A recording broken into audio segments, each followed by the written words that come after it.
Welcome to Diary of an Unemployed Actor with me, Milo Dennison.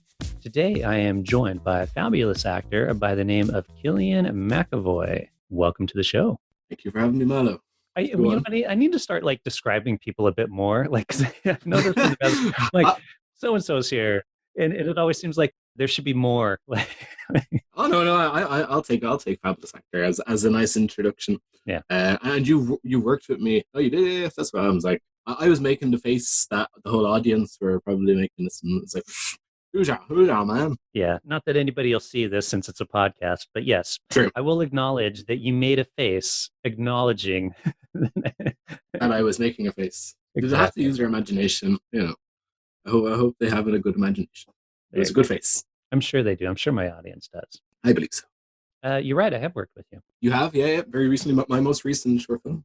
Yeah, which we'll see someday. It's in the stage of being edited right now, and it looks good. I'm really happy with it. Yeah. Well, it's hard sometimes, especially with small, no budget or micro budget films. As the director, you have to focus on so much more than if it were a much larger production.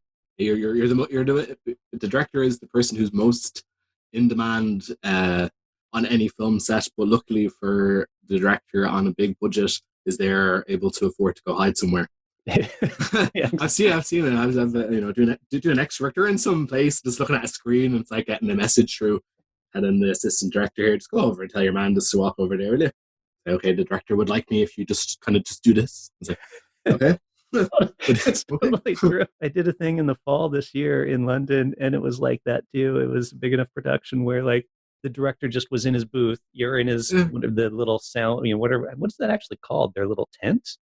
Like a gazebo of sorts. Yeah, it depends on which thing. In Fair City, they have a van, and they have all the video screens. I think just kind of in there, just seeing them all there. But then as Penny Dreadful, where I saw it, so they could go between being underneath the gazebo a little bit away from us, or they could be literally you don't quite know where he is. You might walk past and say, was that the director? You just kind of head looking on the ground. It's I hope they don't fucking see me. That was funny. That was the same with me on the thing. The guy came out and gave me some direction, and I kind of thought that too. I was like, is that the actual director? Is that the AD or somebody else?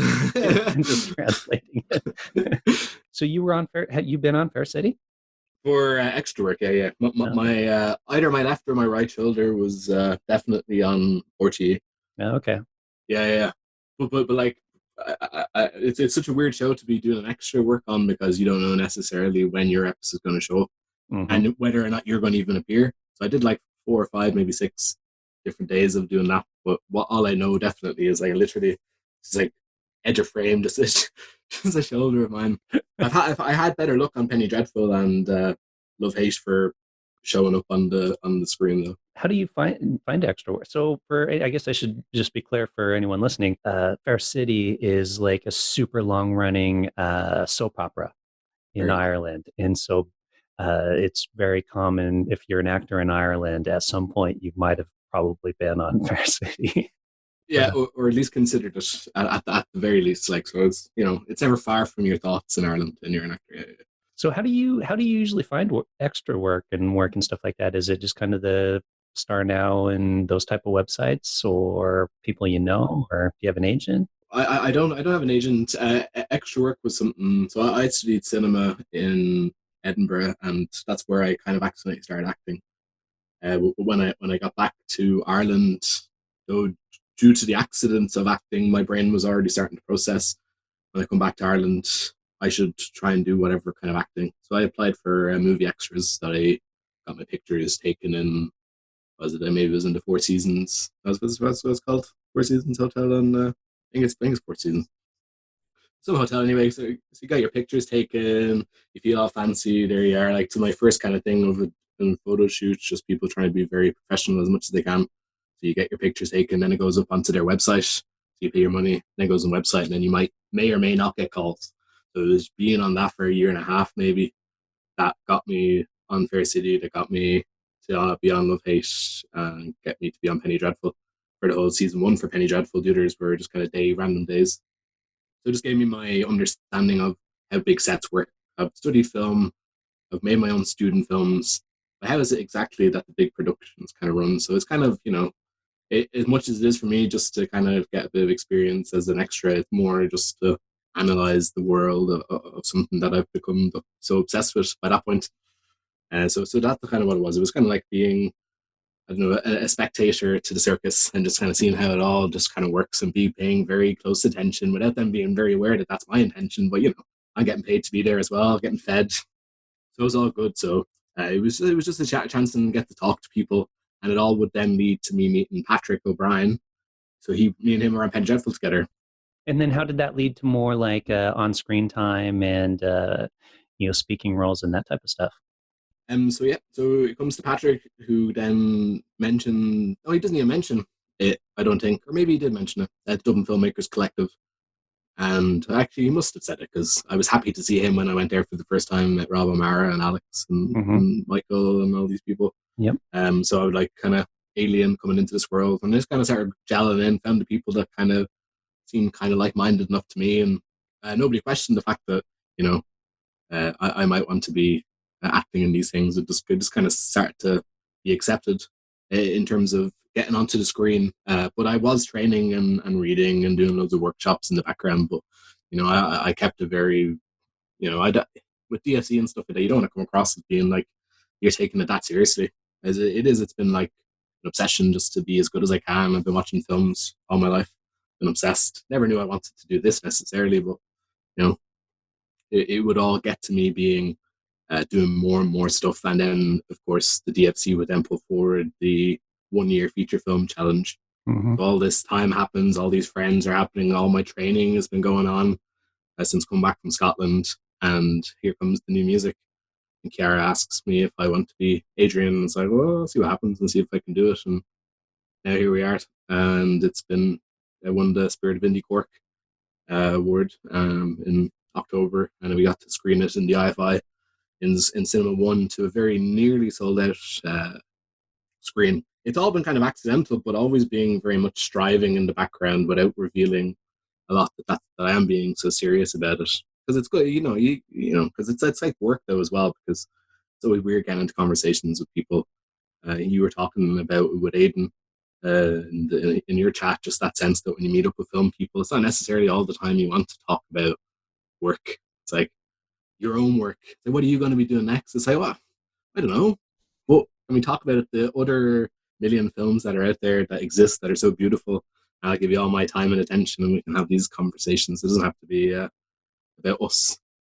And I never want to forget how much I love cinema. Like I don't want to get bored of it. And it's funny because I'm an actor who studied film, so I get on better with the filmmakers because they tend to be more in tune with. If I mentioned Pasolini or Bergman to a lot of actors, maybe they mightn't have heard of them, or if they heard of them, maybe they didn't see them. Mm. You can take a good gamble with a filmmaker that really cares about their craft that will have seen at least one Bergman film. So instantly, there I'm in there with them, and it's like connecting at a very heart and soulful level beyond the surface of what are you doing next. It's like, because that's not very interesting. I want to have interest in Yeah, conversations. I like that attitude because I kind of feel the same way. Like, I don't want to just talk with other actors about acting, like it's great, but like it's nice when you can be on a set and have a conversation with a member of the crew about something else. Exactly that life, like, Exactly. or anything. Yeah. So, did you want to be a filmmaker though when you studied film? Like, why did you study film specifically? It was a very interesting moment in my life as a person because it was going to be between film and music. Hmm. Music was going to be the thing because like I spent 6 years in school being in the school band playing the tuba, and then that would lead to me playing in the National Youth Orchestra of Ireland and playing in the National Concert Hall, getting to play Mahler in the National Concert Hall with a small tuba solo and everything. Like I could say, I felt that was the right thing. And then I got to my grade five, I got it. My cheat teacher basically said, now, if you want to keep advancing, you're going to have to change the tuba to become the E flat, which would have given me four valves and allowed me to get higher and lower in my octaves in terms of performance. And I had to basically buy another one because it was the school that gave me that one. So if I wanted another one, it was 4.5 grand. And I had to relearn the tuba technically because it was now an extra valve thrown in. So it's like this whole thing. And it's like, what do I do? Do I want to keep doing that? Do I care that much about it? My cousin Brian plays in the Stomptown Brass Band. He plays tuba. That's why I kind of got into it. And I just kind of asked myself this question. I think it's a good question to ask yourself. Is like, is there other people doing what I'm doing that care way more about it and would value it way more than me? And like, I take that opinion for when I act as well, especially with camera people, because it's like I've seen people talk to cameras in a way that I appreciate, but it's something I'd never get to in terms of depth. So it's just kind of understanding what you're good at and just being able to walk away. And now he's in the Stomptown Brass Band. He's done all this different kind of stuff, and he's making some money out of playing the tuba. It's like I know for a fact I never would have gotten there. Like, I would have maybe spent 4.5 grand and him and Hod. Is this what I really wanted? And I was moving to Scotland as well, so I would have to bring it there, make sure I practiced it. But it never made sense. And then by accident, in my second year of film school, was asked to be the main actor in our short film. There was three of us. It's up on YouTube. It's called Alone, and yeah, but it wasn't expecting, like, you're just like, you all three of us are inside my friend Tom's flat, and it's like we didn't even talk about it much. Tom had a script, we had the camera and the tripod, the sound, everything was there, and they were like, who wants to be the guy? And it's like, oh shit, we didn't even think of that. And it's like, we all, like, me and Tom just asked James, like, do you want to do it? And he's like, actually, I'd rather not. And then it's like, it's Tom's story, and Tom wants to be the cameraman and the director. And I was like, that's, yeah, fair enough. I was like, fine, I'll do it. I was in that moment of a compliment that he says, you're actually quite good. They just started eating away, I guess. And it's just been this small thing. And then that's kind of where acting would start, kind of as a seed. I'd forget about that seed and throw it away and keep doing my own film studies, obsess over the English New Wave, the British New Wave, and French New Extremism, Japanese horror film. And I'd keep writing my film essays. But then in fourth year, it was like, you want to do a dissertation, written or video? And I was like, oh, well, I've not made a film, my own film. I've written a script for the Film Society, and that got made. And I never got to direct or edit it in my 4 years. So I was like, heck it, let's see what I can do. And then I made From Childhood's Hour, which is up on my Vimeo as well, which, I rewatched it recently. And it's weird. It's weird what time does to your mind when it comes to reflecting on your work, trying to remind yourself about what were you trying to say, and maybe you try and simplify your own thoughts. But I think in art it's always complicated, and you need to try and then remember all the things that connected it in the center again. And then that's what I've been trying to do. So I'm quite happy with it. It's very different. I was working as a tour guide in Mary King's Close, which was an underground attraction at the time in Scotland, a 5-star attraction, and it's kind of on this, so just off the Royal Mile, the main centre street in Edinburgh. There's the city council chambers are there now. It was the Royal Exchange, where all these merchants would sell their wares. That was where it was. What it used to be before then was everything was a lot lower. So Edinburgh kind of got built on top of itself. So there's still what was being used for kind of storage, and then it got used in one of the World Wars as an air raid place. It was kind of just dusted down and turned into this place where you could talk about Mary King's Close, which was the main merchant street during the 1600s, just before the Black Death swept through the city. So we basically give the history of Edinburgh from that point of view, from like the 1600s. And I was playing it because I was Irish. I didn't Yeah, have I was I didn't wondering, have a like, British yeah, accent. when you were doing the tour, were people like, wait a minute, you're not Scottish? So this is how they solved that, is because I would play a fell clanger, Hmm. which is the play cleaners. So commoner kind of working class guy, could be from Ireland, so it didn't really wouldn't raise too many questions. But I do remember I had just finished I just finished my piece on Alexander Kant. There's a story about someone owing a dowry anyway. I was ushering the crowd into a room for one of the scenes that we filmed for the New Mutant, for From Childhood's Hour. Uh, I was bringing him into that room, but this guy just kind of like comes beside me, some Australian guy. It's just like, you're not from Scotland, are you? Just like he just like, and then there's a whole group of people just there, and you're just like, no, I'm Irish. So right, like there he is, like disappointed. It's like, oh, sorry, you're still going to get the same information, just in a different Celtic kind of Gaelic accent. I'm afraid. Yeah, he'd So like go demand his just money slap in back. the This is face. bullshit. There's some Irish guy in this thing. some Irish motherfucker in this mother. I don't know. Not too many people questioned it, in fairness now, but I'm sure most people wouldn't be able to tell the difference. Oh, I'm sure. It wouldn't surprise me too if there were a lot of people that were like, it sounds a little different, but I don't know. They all kind of sound the same. Kind of hard to understand, you know. Exactly. Don't know what they're saying, anyways. Yeah, very When much. you watch that film, your dissertation film, do you find that it stands the test of time at all, or do you pick it apart now and you're like, oh man, I could have done that better or that better, and with what You you've know, learned since then? with what I've learned since then, I could make it a bit better if I really wanted to. But like the more I kind of etch away at it, the more like I see what I used to see as well in terms of why I did the decisions, took the decisions I made. Like I thought maybe there's too many shots in places, but I also feel a lot of people who make films don't really consider it, but the emotional and the atmosphere and the sensation that we generate within our audience, like I think that it almost it does help, and there was a reason I did it. There's kind of me kind of saying maybe I could have stripped it back, do more of Robert Bresson, long takes and single shots, and if it happens outside, it doesn't matter. Like maybe I could have done that, but it was a psychological thriller, so I think I had to be kind of like pushing fast and just making people feel anxious, not quite knowing what's going on. I could have come up with a few more unique ideas maybe in terms of style, but I get charmed by it. It's like it's a 12-minute strange twisted sort of thing that, or maybe in less than 12 minutes, but like just this twisted thing, but it really just encapsulates the stuff that I was going through in terms of me as a human and in terms of relationships and where I was at that particular point, and also the kind of films that I was starting to be obsessed with at that time. Like in third year, the year before, I started getting really into body horror genre and stuff like that. Like, we got David Cronenberg thrown in front of us, and then me and one of the girls in my class had to do our presentation on that particular genre. So I was like, oh, Grant. So it kind of forced me down, and I was like seeing like you get the American version of body horror, and then you start finding out that in France and in Japan they're doing it as well, but they're like pushing it to this other place.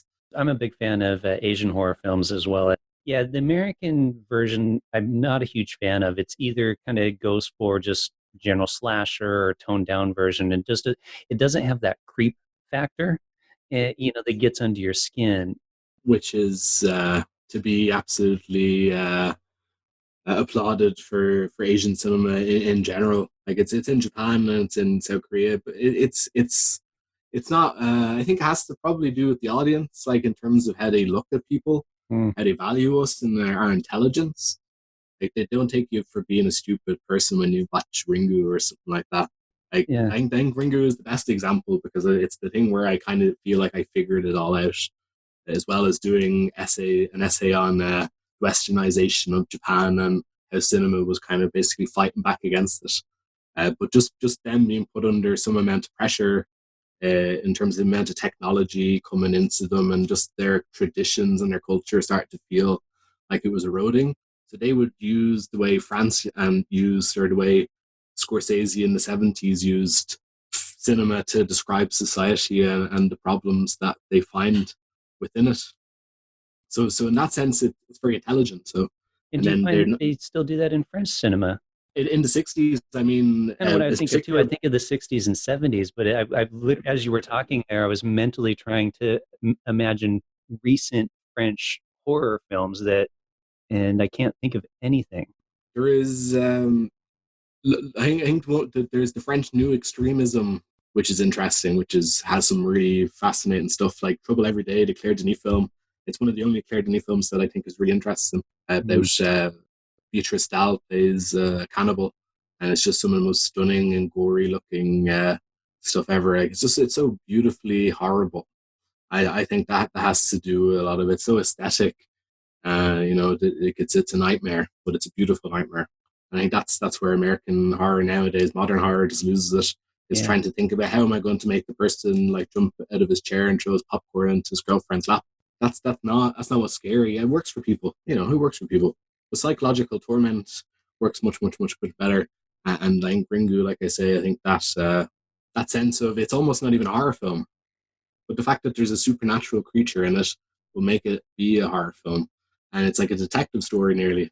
But just that not knowing when something's going to go wrong, when you're just stirred down this very quiet, the noises aren't too much, it's very subtle, and you're just being guided, and you really just don't know where the story has to go, and that's frightening, and that's more frightening. The uncertainty Yeah, is terrifying in comparison to that realistically as the camera is coming up like this, on a dolly or whatever, that something's just going to go. something's going to happen. Yeah. Yeah, it's like Yeah, but they do it right. Like you, because yeah, if you look at a lot of American horror film, they go for like the gore or the jump scares, kind of are the two things. And it's like, yeah, okay, maybe I got a little scare there, but when you leave the theater, you're like, it doesn't stick with you. yeah. It's kind of like it's kind of like being on a fun in a fun ride or whatever. And That yeah, was nice. Ringu. I mean, that's when that come out, late '90s. Like, I mean, that's been out forever, and people are Ever, still talking about that film. it's masterful. Yeah, and that sticks with you. That's that. I suppose some of it has to do as well, just that idea of how the Japanese culture is lined through it. So I feel like you're being given an idea of Japan within the film, and in Mm, that sense, it serves what cinema was supposed to be in terms of being an art form, a way to represent, not just be like you were saying, like jump scares, and just then when you get out, you might as well just been on a ghost train. It's like, oh, that was pretty fun. And then you just go off and do other stuff. Like here we are. I haven't seen Ringu in years, but like that residue is still just like it just sits on me when I talk about it. Like, what does, and it kind of makes me want to watch it again, actually. yeah, no, That we're talking about. I'm like, man, I haven't seen that in years. I kind of would like to see that again. that Hanju-on and the Eye, I think they were all turned into an American remake. They were, I saw them, yeah. They don't get it. They don't. And part of the problem with the US versions is they're always made with the intent of like, hopefully we can get a sequel out of this. Yeah, exactly. The franchising of it. Once you start thinking about the franchise before the film, you've lost. You win the money, but you've lost the war in terms of it being a masterpiece and something that's going to be appreciated deeply and profoundly. What do you think of, since you're in Ireland, what do you think of the Irish film movement? I've kind of, when I was living there, I kind of would complain a lot that it seems like a lot of Irish productions are just copying what's being done in the US, especially with like the extreme close ups, the shaky camera. Shot, reverse shot, Yeah, standard, bog standard. Yeah, no, I would be of the opinion that Ireland is a very interesting place to talk about in terms of film, because it's not to say we don't have good stuff. no, there's It's just to definitely say good that stuff we don't that have comes out of much good Ireland. stuff. Uh, I would say, like, because I was again back in thinking about film school. I remember this moment. I went into the library in college and was just like my next essay is going to be about Irish cinema. Like I'm from Ireland, I'm in Scotland, I miss home a little bit. I want to just represent the country I'm from and just talk about it. And I went into the library, and of course we're in Scotland, so I shouldn't have my expectations very high. There's like one, maybe one and a half, if so to speak, kind of books on Irish cinema. I still wrote what I had to write, but it was in that moment that I was very made aware our cinema never transcended into something the way France did, and the way Japan did, the way Italy did. Like we had some great filmmakers, some great storytellers, Yeah, but we never did that. But then when you think about history and stuff, those great filmmakers like Pasolini, Ken Russell, Tony Richardson, I got a big list. I could keep going if I wanted to, but we never got those people, and then you have to ask yourself what was the decade that this was all happening, and it was the 50s and the 60s. What was happening in the 50s and 60s in Ireland? Censorship. A lot of films weren't going to get made. Like you were never going to get stuff past the censorship board, so that would just completely stunt growth. And now because of that, we weren't getting the films. Like you have to actively search for them. So you're not being stimulated. Like you're going to have to go out of your way and force yourself. You don't have to force yourself. You have to really care about cinema. And so people would just take whatever's there. And I think that would inform, which, like you say, American cinema, like Hollywood cinema, has informed the majority of Ireland in terms of their experience of what cinema is. yeah. And cinema goes beyond Hollywood, um, which people will know by now from listening to us talk. And I think it's a shame, and I think there is a market for that. But I do feel there are some amazing films that have been made here, and we've produced some fantastic actors and everything. but I think it's very weak. I think it's unimaginative at places, and I think it doesn't do what was being told cinema was supposed to do in the '60s in France. Like I had a quote here, just kind of ready in case I had to use it. Hmm. But by Andre Bazin, who was someone that really spoke to me when I was doing my. He died at like 41, very young, but he was very ahead of his time. But he was the person who saw what Bresson was doing with realism in terms of cinema and what it could be, and he would ensure that cinema should remain an art form, the seventh art. So that's kind of where we've forgotten everything like that. It's supposed to be an art form. It's supposed to invigorate people and make them think and feel something that's profound, not just escape from the world. Like make people feel the sense of humanity. But yeah, so the truth is that the vast majority of images on the screen conform to the psychology of the theatre or to the novel of classical analysis. They proceed from the common sense supposition that a necessary and unambiguous causal relationship exists between feelings and their outward manifestations. They postulate that all is in the consciousness and that this consciousness can be known. If, a little more subtly, one understands by cinema the techniques of a narrative born of montage and change of camera position, the same statements holds true.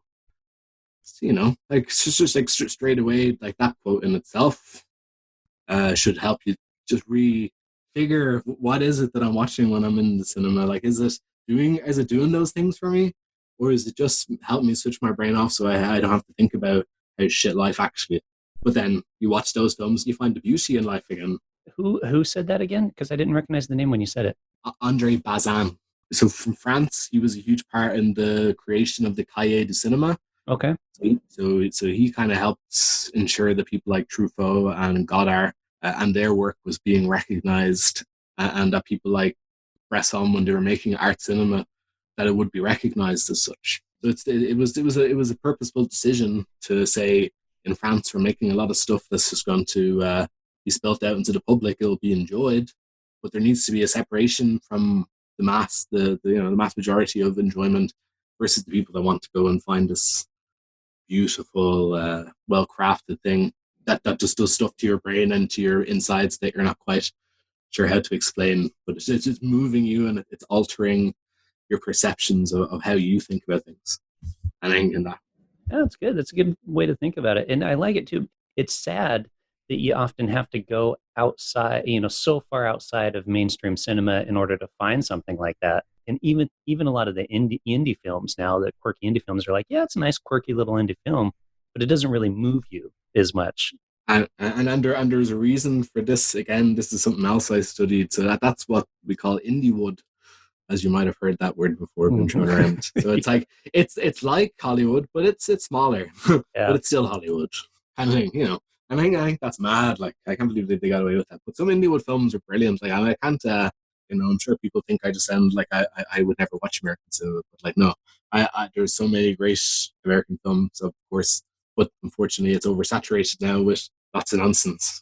Oh yeah, totally. And people probably think that about me too. And like I watch U.S. films out of the U.S. all the time, and yeah, I certainly see films that I'm like, oh, that was really good. And Yeah, yeah, yeah. I think Jeff Nichols is one of the more interesting modern, independently minded American filmmakers, and I'm biased to that because obviously Michael Shannon is in it, and I would say he is maybe the best working actor in America. so I want to talk to you about poetry. I know I didn't like Okay, prep you about this, but you didn't. but I know you're a poetry fan, and like you post. Well, I don't know if you're a fan, but you seem to post a lot of like readings of you doing poetry readings. So like, what's with you in poetry?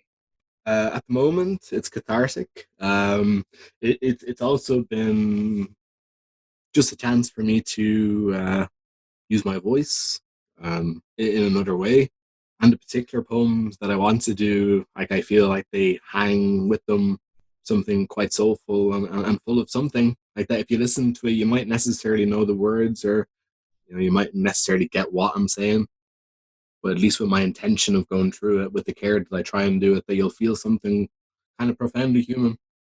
So it's literally me punching my feelings of confusion during these weird times into a certain thing, and it's literally a time where I can record it on my phone with the poem in front of me on the laptop, send it to myself, put it through Audacity, clean it up, put it up into Windows Movie Maker, then like can get pictures from Google.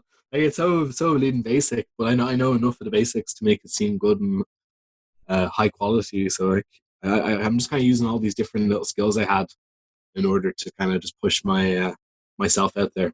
But I used to say that when I was back in Ireland as well, like one of the jobs I did was I was a storyteller in the Leprechaun Museum. So like that was my gym. I didn't like going exercising. Like as an actor, it's your voice that's important, and like it's the voice that people get remember. Like they remember how ripped you were and Thor or whatever. Like it's they do. The They girls do. might. They do. And the men who want Yeah, to be. It's exactly. it's it's it's a it's a bad example, but it's not as wholesome, or you're not connecting with Mr. Hemsworth on a profound and soulful sort of thing. Like Do you think it is. Gary Oldman maybe is probably a good example?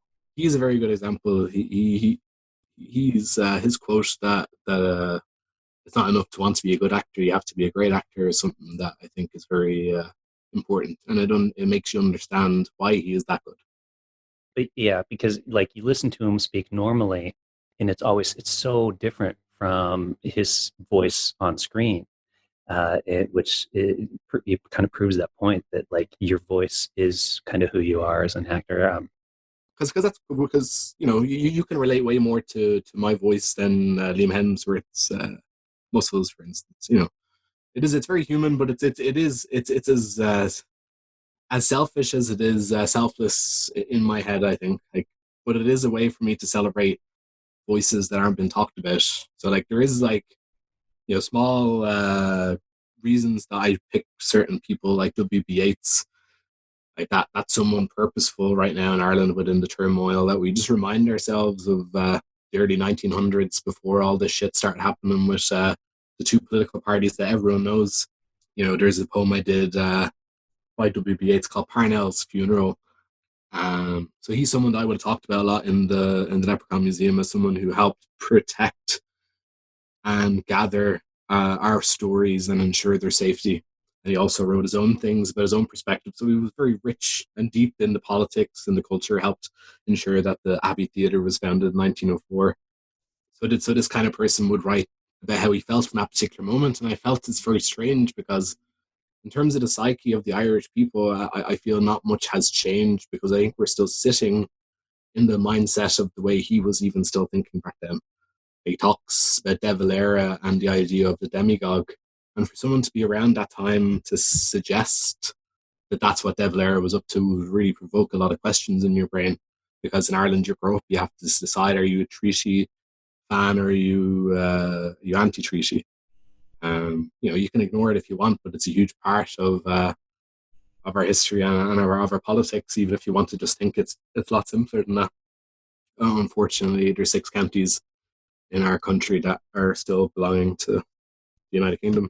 So we have to reflect on things. So when Brexit happened, I had to become very clued in, because I grew up with the proclamation and the signing of the proclamation on my wall. Like, I really care about this country's livelihood. I wouldn't be a person who says politicians are the right answer, but they're an answer for what we need right now. And there's some that are doing a better job of wanting to ensure that the vision that was created back then, before all this imperialistic sensation started coming through and making people's minds get confused and creating and dividing sides. You're the wrong person, I'm the right person. It's like all this finger pointing, and we're pointing at each other, and we fucking forgot about the people that have been making all the money off our backs all this time. Mm. So it's in that kind of mindset that I would then reflect back to Yeats and stuff like that. I just remind people that like we're not different anymore than we were all those years ago, but we could be different. Uh, Listen to these words, think about it, feel it, you know. So it is about that. well, I want to talk a little bit about the new music. So you kind of hinted at it at the beginning. Foreshadowing, I believe they call that. Yeah, that's exactly it. So we'll get back to that one because you start in it. But what's interesting about this film is it was very independently done. So I'm curious about like how you guys went through funding it a little bit and promoting it and stuff, because I followed it on Facebook and Instagram, Mm-hmm. and like I have to admit the promotion is fantastic. Yeah, So tell me about a little bit about you getting the word out about that film. it's like it's probably a question that I'll be asked a lot about the film as it goes through its phases and through more and more people starting to see it. Like I said earlier on, there was the 1 year challenge set to us by the Dublin Filmmakers Collective, Robin Amara, and lots of people said they're very interested in doing their idea. And there was like one concept thrown out that said he wanted to make it. He never finished it. One got shot, kind of. Whether it got finished or not, it didn't. But we were the ones just to keep going. So Chiara Biale, who wrote and directed it, had a very short story that she wanted to kind of make maybe into a short film, and then it was just kind of put forward this idea, and then her and Philip Kidd said, "Sure, let's see if we can turn that into a feature like for this challenge." There's an idea there, and so she would go off and write it, and then she kind of just started asking people questions. So she asked me, "Did I want to be in it?" There's the main actor, sorted. I said yes, of course. And then me and Patrick O'Brien and Chiara were in the Porterhouse on Nassau Street having a few drinks, and Chiara just decided just to bring up the idea that she had this story and asked Patrick, "Do you play the bass?" And he goes, "I used to a bit." Would you want to be in this film that I'm making? And started talking a bit about it. And then there's Patrick infected. It was just a sort of little way of everyone would just slowly become stung by the bee of obsession of the new music. And I think the fact, as Chiara would say, the idea that the fact people didn't really know much about the idea of young Parkinson's as an ailment kind of sparked the interest deeper in people that might have said no to if it was just another independent film. People genuinely didn't realize that people under 50 or whatever could get Parkinson's. And so there we have questions being asked. And then we approached we approached Parkinson's Ireland, who then were very interested because Ciara and Philip had both decided, with me agreeing, that it was the right thing to do, try and make this film just for charity. So then there we have, in a way, by chance, really nice things that we're able to tell people about this film. It's going to be making people aware of an ailment that not many people know about. Money is going to go to charity, and we're just trying to have a bit of fun. We're going to take it seriously, but not take it too seriously. So it just seemed to be something that people could respond to on a very human level, and a lot of people who were in our same boat making independent films could realize that it was us going above and beyond the call. It wasn't just nepotism or whatever. Like we would have to put our own money to make sure people weren't going out of their pocket. I would have happily, and Ciara would have happily, and Philip would have happily, the three of us put the money into the ring because like, we don't want to upset people. Like it's our obsession really at the top of it all. But these other people are also obsessed. We don't want to take for granted that they're just giving us time. So it's just to make sure those people didn't get out of pocket. So that was our money then. But then we were left with a full film and a very hit and miss uh, audio sound. And it was a film about music. So this is where money really started to become a problem. So that's we had GoFundMe set up for that. We gave 20% to Young Parkinson's Ireland. So the rest was then put into our pocket to make sure we could pay for post audio and pay for the studio, and again keep ensuring that nobody else is losing money. None of us cared like that. If you see my Twitter cover photo, if you will, it's a still from Philippe Garel's regular lovers. It's a beautiful film from 2004 2005, and it's just a great quote, basically just saying these people don't understand that life is what matters, not money. So like I'm a big part of that. I know money means so much. I'm stuck at home, like in my family and stuff like that, so I don't worry about getting kicked out, which is what a lot of people have to be face to face with. Um, so it is a case of being able to be in a position to make these kind of gambles and these kind of risks, so that no one else gets out of pocket as well. So just kind of always making sure the whole collection was looked after, and that we were never going to fall behind. And if we ever needed a lend, we were going to be given it if we had to ask desperately. So we had that confidence, but we never had to ask. We did a pub quiz fundraiser as well, and then that kind of helped us get over the line. And then people just responded to the music and the soundtrack, and we had all these images, and we made sure that we had all the BTS stuff and videos, and we were able to just like work together and gel together. And I think it just infected people. Like it's kind of one of these things where loads of people probably do what we did, but we were very lucky just to choose the right ingredients to get people's interest at the very least. You know, I'm the main actor, and as it stands, I'm not the person and go to actor in Ireland to cast in such a role. But maybe in that way that it worked because the character of Adrian would need something that was a lot richer away from the commercial styles of acting that have become quite the preferred choice in a lot of Irish and American and every country's cinema. Very safe stuff. So I was never going to play it safe. It was a risky role playing someone with Parkinson's, and so it's very much empathizing with someone whose life is just completely had the carpet swept taken out from underneath it, and understanding how you might then deal with that. So I did, like I say, talk about it earlier on. Was a musician, so I kind of know that. But then you just have to put yourself to be all those steps ahead and realize that his life is sorted, but there is the chance that life is going to throw curveball and make that all change, which is what happens to him. So it's kind of just trying to refute yourself. I think anyone who goes through any sort of mental struggles, like with themselves, with other people, or whatever it is, that is what causes them anxiety or mental health issues. To know that you can have Parkinson's or you can have something else, and you guys can still feel as alien to the world. It doesn't really matter. I think being so alien as a person who listens to the music I listen to and the films I watch, I'm kind of used to being on the sidelines for conversations. I don't mind. Like they're just not things I'm interested in talking to. So it is that kind of sense that I would have to perform in such a strange sort of scenario. Just someone who's very very different to what they're used to as well.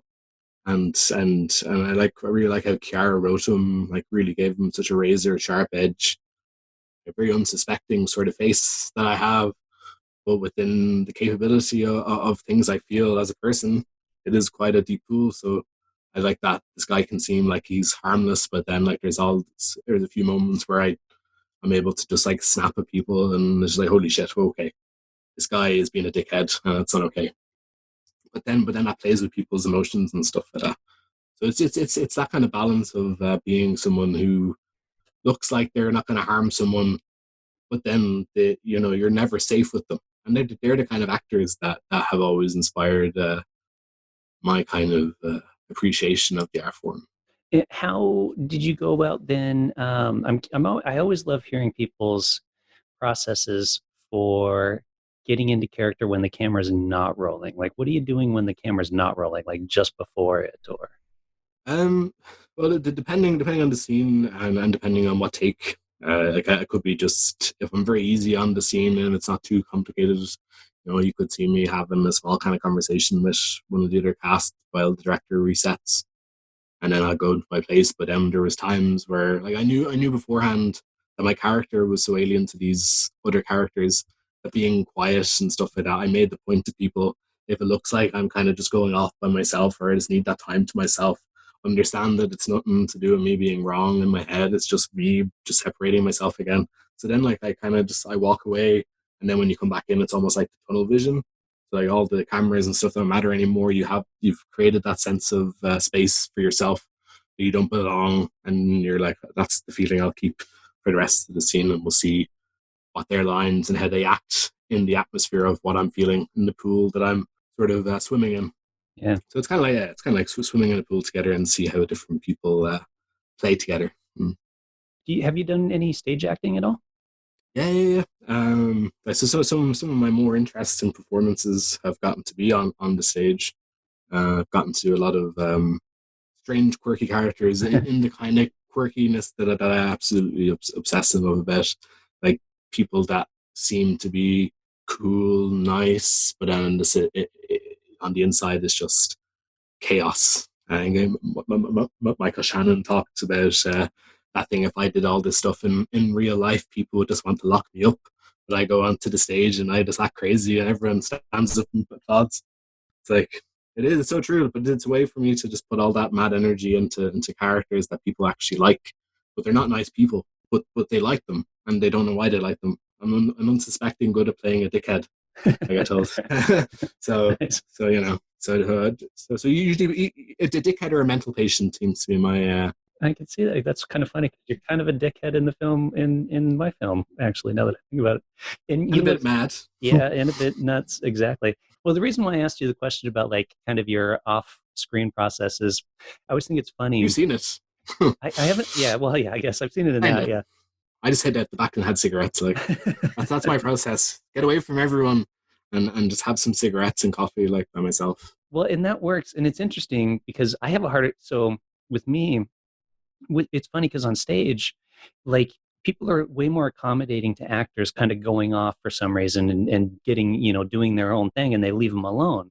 And but I found on set, people are less likely to do it if they see you there, Yeah, and yeah. they'll come up, start talking to you or whatever. And it's like, don't you see I'm trying to kind of do my They, thing here? I know they don't extend the same.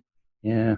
And I'm a depend on the theater as well, though. Depending on who you're acting with, though, they don't always respect it as well. I found, like I say earlier on, I'm an unsuspecting person that takes it very seriously, but I put a smile on my face. Like I really care. Like I don't want to be the person that lets the whole bleeding team down. I want to entertain, and it is what I want to do with my life. So like, I am Cillian McAvoy, the actor, so I have to be that person on the stage as well. Like, and then just people talking shite and just kind of like asking you stupid things, and you're like, I'll just go outside, have a cigarette, do some stretches, get in my head. So you have to, but even in theater, you have to physically remove yourself. But I suppose in theater, at least you're given respect because you have to make sure you're ready because there's no going back once you're out there on the stage. Once you start speaking, like that's it. You're the spotlight's on. Either you get through the next hour and a half or you don't. So I guess maybe there's more respect, but on the set, it's like, sure, we'll just run it again, Yeah, and that's it's true. all. Yeah. But that's not healthy though, because the actor needs to still be given that. In new music, did you sing or did you play an instrument? Well, I was so the character of Adrian is a world-renowned pianist, so a very famous piano player.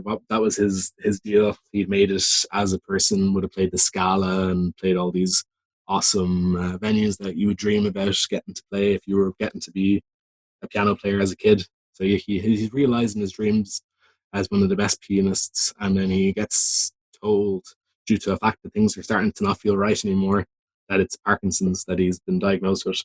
So it's basically face to face now with, do I keep playing or what do I do? How do I keep doing all I know what to do? So he's made up his mind. He's been playing since a kid, and he's like on front of covers of magazines and all this. Like he is the tits. Like Cara would say that she has, if she had a bigger budget, she would have wanted to have shown like the kind of lifestyle that Adrian used to have, like partying all the time and having lots of fun and properly enjoying the wealth, top of his game sort of chap. So you can't use your imagination because it's so low budget in that kind of way. But my friend Kieran, he's someone who's played the piano for a long, long time. So I asked him if he wanted to record a piece, and he did for Gabriel Ferre, called the Cillein. Um, so it's a full classical piece, but there's a piano piece of it. This is beautiful. So when I'm in the shop in Walton's, his hands are his hands. So I don't play the instrument. You couldn't talk her into turning the character into a classically trained what is it, trombone? You played trombone, Tuba, right? Tuba, that's tuba. right. I was trying to remember. Couldn't It have wouldn't have been. It's not tuba as player. classy, you know. As a kid, I got all the as a young teenager or whatever, got all the great slags and stuff. Oh, it's bigger than you, or oh, play the tuba, will you? Boom, boom, boom, boom. So yeah. It's the same two jokes. It's either when you're a kid and it's almost the same size as you, or sure the tuba only is an accompanying instrument essentially. But you can do so much with it, and that's the thing. Like people just make their mind up because that's what it's traditionally is for versus what it's capable of doing. And there's some amazing sounds that tuba can make. You can, because the mouthpiece is so big, you can like blow and whistle basically at the same time, and it just creates this beautiful kind of sound. Just amazing. But that's not what everyone wants to hear. That's just kind of like party pieces. The tuba kind of becomes like a party piece kind of Do you still instrument as play? well. No, I had to give mine back to the school, or I would have to get the 4.5. My cousin, like I say, check out Downtown Brass band. They play some really great lively shows. They're kind of New Orleans brass ensemble inspired. So it's just very energetic, and they're all classically trained. So they're all like good at what they do, and they understand what music is supposed to be about. And then they're all good friends. So it just really, really, really works. Um, and like that's how I know what tuba can be done. And I've had my own sort of experience of, like I say, ooh, bum bum bum bum bum bum. Um, but yeah, no. So I didn't ask for the tuba Okay. for that, but there was a keyboard. So when I joined the punk band in the film, they asked me to join. Can I still play music, kind of thing? You know, I have Parkinson's. I can still move. I'm just not going to be as quick or as precise anymore. Like something's going to have to change if I want to keep the lifestyle ahead. So then there's keyboard. So when you see the hands and the keyboard, that's me. Usually we did it in a good way that kind of makes it feel like I'm really playing a lot. So very important. But the Jack and Patrick, the guitar and the bass, the two of them had a fairly good handle on it. And Martina had gotten enough of the basic drum to give off her impression and that she was actually playing as well. So it's very important. I've seen films, and I'm sure you've seen them. Oh yeah. And when you made a music film, you really, really notice when you're just seeing like a guitar head. You don't see anything from the neck Yeah, down. exactly. The shots are like a big different portion. Yeah, exactly. Their back is like turned to you. It's like, oh, he must be playing it right. I could hear it. It's like, but it really kind of poo poos it, and it really does kind of make you feel like they skipped a few corners to get it to be there. But I think that's what makes people be infected by the new music, is because like Kiara has seen some music films that didn't do that. So it's just like the sense, the physical sense of how hands move and how we come up and down the frets. It's so real. That's how it is when you're there. Everyone's connected. Everyone's movement means something.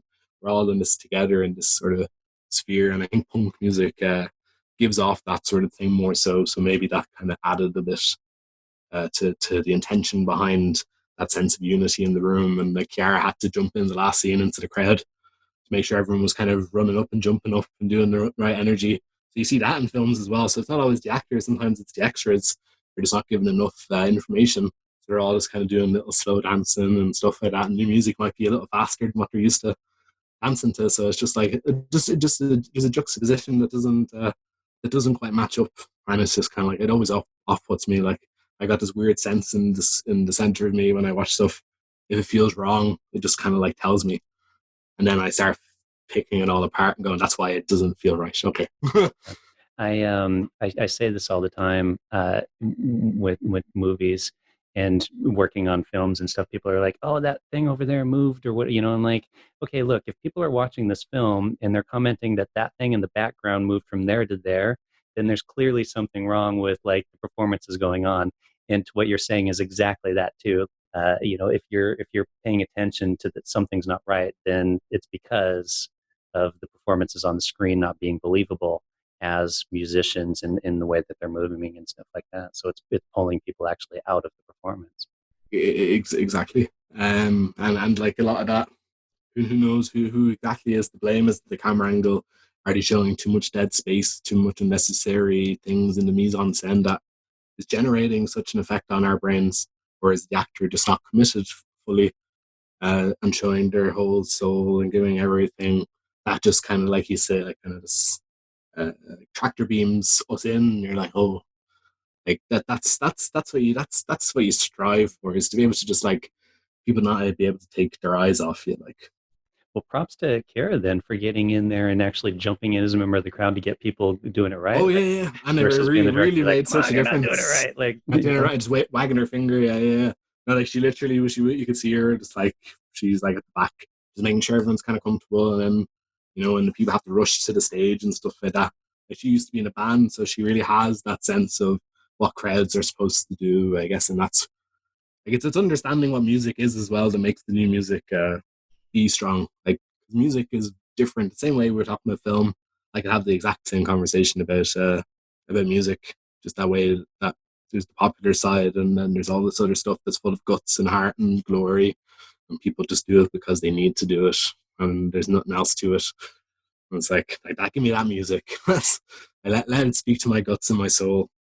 Okay, one last question about new music Mhm. distribution. So you guys, so this is like the dream of indie films, and you guys picked up a distributor for the film. Like, talk about that. How'd that happen? How'd they find it? What's Um, going on with that? there's different kind of chances of when the particular company might have been made aware of us a little bit.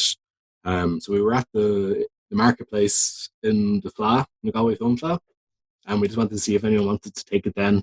And we hadn't had our screenings. We had just been announced for Cork. So we had a little indie Cork, I should So it did specify. screen at Galway then. No. So we brought it as the thing for the marketplace to try and sell it. So they didn't take it, but Indie Cork did take it.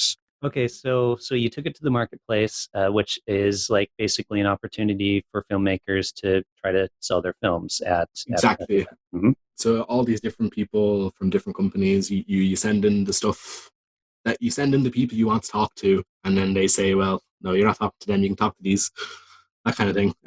So we did. We talked to some really interesting people. Like I say, we the film. I mean, but Philip Kidd, one of our producers, and the cinematographer and editor for the film. Yeah, very DIY.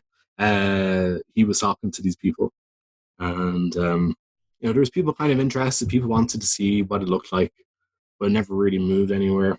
Um, but that's kind of when it started. But we had Cork to look forward to, Indie Cork, where we got the premiere. Mick Hannigan, the one of the organizers, that himself and Una, both were very happy with the film, and to hear how happy they were with what it is that they felt about it, it was exactly kind of, it's kind of like some things in the film world and the art world happen for a reason. I don't think Galway was the right place anyway. You wanted to be there because that's the big thing. Indie Cork, like it couldn't have been a better spot. Like the type of people that want to go there, more into independent and art cinema, and there's music in the within the festival as well. So it was really just that kind of sense of now it's appreciated, and it was at that screening in Indie Cork that people from Silver Mountain Productions were at the screening, and Emma Fagan, who had helped with us doing our PR a good bit. She was really managing our Twitter and giving us ideas, and she organized the quiz. She did so much great stuff for us. But she was talking to Ronald from Silver Mountain, and I'm not sure what exactly came up, but he enjoyed it. He knew the film was supposed to be good. I'm not sure if he went to see her, if it was Carrie from the company that went. This is what happens when you're the actor. You don't get told every Oh, detail, that's and if you okay. do, it's not as important. But they Just say, saw yeah, her and were exactly. like, Somebody from the company somebody from saw the it. thing, some person, and they said that there was like, they felt that there was a little gem in there that they were just kind of took a shine to. There was something that was different, and that kind of inspired them to at least start asking us questions. So then would start the dialogue between Chiara, Philip, and them. And of course, like I said, our idea for the film was to make money for charity. So we needed to ensure that they were happy with that. So whatever happens with the film, the money that we as the filmmakers make from the film goes straight to Parkinson's Ireland. And the company were happy to do that. So we were able to get one person asking us the right questions, and then they appreciated still everything about the film. And so for that, then we got the distribution deal, and they're trying to see where they can get it sold. They sold they're only a very new company. Okay. Yeah, because I was curious because like people like, distribution, it'll get seen in theaters everywhere, and that's not really quite how it works. No. Yeah, because yeah, distribution could just mean more festivals, or it could just mean it's going up onto online, Yeah, on VOD, demand, DVD, or go into the cinema and just disappear forever. You really don't know. It's very, so yeah, like you say, it's very a broad terminology. It sounds so nice when you know Mhm. the gritty details. Maybe you're better off not knowing everything. Uh, but, Exactly. but as far as we know, that the company are trying their best now to just get it sold, so we can make more money for charity, and also get people seeing it. Just trying to shine the light on the strength of music in human lives, especially ones that have been turned around into such a unfortunate position that they don't know what to do with themselves. So it's Yeah. good to empathize with the voices of the artists, especially in punk again. Like, they're usually people that suffer with their own sort of ailments, and that society hasn't been fair, and that they hate the way the world has been run, or that things aren't just, which is the case. And that's kind of their chance to say the message to the people, so then you don't feel so lonely. And so that's what people with Parkinson's tend to need, is that sense that they're not alone. And it's kind of nice to be given people that are also feeling lonely, not because of the ailments that you're going through, but just because you're human, and of course you're alone in your feelings. So it's kind of trying to humanize things and not just kind of say that's what's wrong with you, so that's why you're going to have to be like this. Whereas I could be someone who just has my own sort of depression and mental health problems, whatever, like most people do. But I could put my empathy into the foot of someone with Parkinson's through that experience that I've had as an outsider, listening to punk music, watching strange films, and be then told by people with Parkinson's that they were absolutely convinced. And say it's only because I put myself comfortably into the shoes of someone who felt in a way lost, and we all feel the same way when we're lost. So, yeah, I think that's important. I think we should wrap it up here. Oh yeah, On yeah. that note, we've been talking forever, but fascinating conversation. Like, I really enjoyed talking to you, man. Like I Same, said, man. I know you, but we've never really sat down and had like No, conversations or which anything. is really nice though that we got to know, because it's funny, because I think you get really interesting rapport with people on a set that can translate into the real world as well. And then, but you're never sure. You never find yourselves in the same circumstances in the pub. Me Yeah, and you've that's never just exactly found it. ourselves in the pub to have these kind of conversations over pints, where we could just forget about the fact that we're making a monster film in Phibsborough together after putting my makeup on in McDonald's, or that we're in a house in Talent trying to pull this chaos under. Yeah, That's where we first worked together properly. that's right. I forgot about that one. You're right. Proper DIY. Yep. You can find that online if you want to see me and Milo working together for the first time. You won't recognize me under my makeup That's true. that I Yeah, put you wear a on very like a pale makeup in that. with black kind of, and there was wax or something. It was like whatever we could, and there was like all these young kind of like 15, 16-year-old girls that ran Halloween. They're like, "What are you guys doing?" It's like me just putting on makeup, sitting down. Everyone's eating their Big Macs, and it's like putting on big goth looking makeup. It's like, it doesn't matter. Oh, that's right. Yeah, I was sitting in a McDonald's. Yeah, that's right. Yeah, man, that's funny. I completely forgot all about that. Yeah, no. It's nice. It's a nice little short for For what for it was. Halloween I mean, challenge. yeah, we Like, yeah, shot it in a day, I think, or something like let's that. say, And yeah, yeah, it's kind of one pretty of much. those. I think it probably took about the same time to shoot it as it did for me to put on the makeup. Yeah, yeah, it was real That's quick. not Yeah, it was one of impressive. those. Yeah, for anyone listening, it was kind of like it was a filmmaking challenge, right? Like a make a For film in a TFC, yeah. 24-hour. Yeah, exactly for that Their Halloween Halloween 24 or themed. 48 hour. Yeah, that's right. If I'll find the link to it and I'll throw it in the show notes, so that way if Yeah, yeah, do anyone's you? listening, they want to watch. Halloween. Because I wasn't in that. I was the DP on that. You were DP and Patricia did the directing. Patricia did the directing on that. Yep. Cool. All right. Well, if people want to track you down anywhere, where would they find you? Well, depending if it's me personally, Twitter, Cilléin McAvoy, or Instagram. I don't really post on Instagram. Twitter maybe more interesting for keeping up with things about films that I love and all these other things. And then for actual watching stuff, like if you type into YouTube, Cilléin McAvoy, you'll find my stuff with all my poetry. You can subscribe to that. If you want to keep up to date with all the poems I'm going to keep doing for the rest of this lockdown, for want of a better word. Just to keep up with that. And then on Vimeo, vimeo.com/built to fail, you'll be able to find me and Kiara and our work that we've been doing together, which we also own the new music under that now as well.